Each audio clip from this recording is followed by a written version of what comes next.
Опозицијата отвора фронт на власта со нови сили, но и со старо нови лица. СДСМ ги реконструираше партиските структури по изборниот пораз на локалните.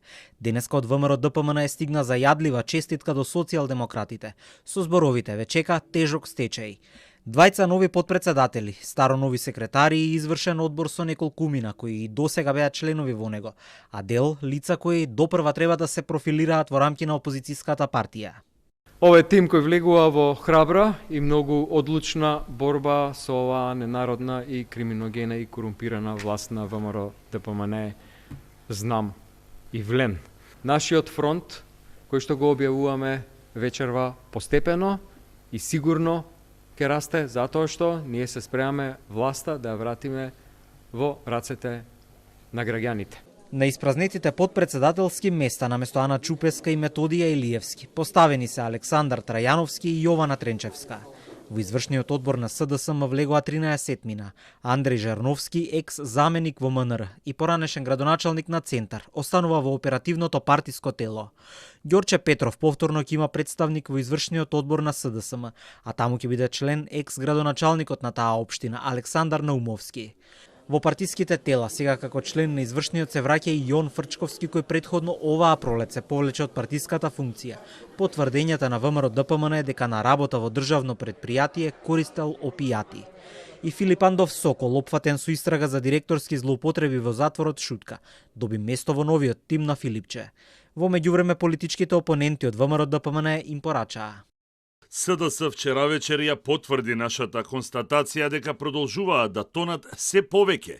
Наместо нов и свеж кадар, Филипче ги врати старите лица на Зоран Заев. На следните избори 100.000 гласови им се плафон. Ова е убедливо најлошиот состав на СДС. Филипче и Зоран Заев. Приватизацијата на СДС завршува, а наредниот чекор е тежок стечај.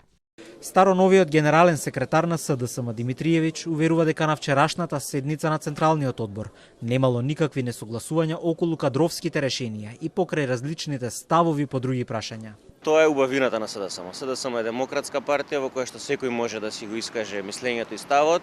На крај излеговме со заеднички заклучок, имавме една дискусија која што беше во рамки на демократските процеси и низ целата таа дискусија произлего и мињата и се избраа луѓе. Дел од аналитичарите се на став дека кадровските промени се корисни, но не се доволни. Според аналитичарот Петар Арсовски, партијата сега треба да се обиде да ги доближи социјалдемократските политики до гласачите. СДСМ е фатен во една стапица во која треба да се ослони и на искуството на претходните кадри, но и на свежината на новите, но самите кадровски промени не се доволни за да се вратат назад да бидат актуелни со нивниот политички производ на пазар. Првиот приоритет им е ревитализација на партиската организација и инфраструктура. Затоа што и најдобрите политики, ако останат затворени во тие 4 ѕида на пихачка, нема да бидат успешни на политичкиот пазар. Председателот на партијата Филипче претходно најави силна мобилизација за враќање на довербата на гласачите и на разочараните поддржувачи на СДСМ од минатото.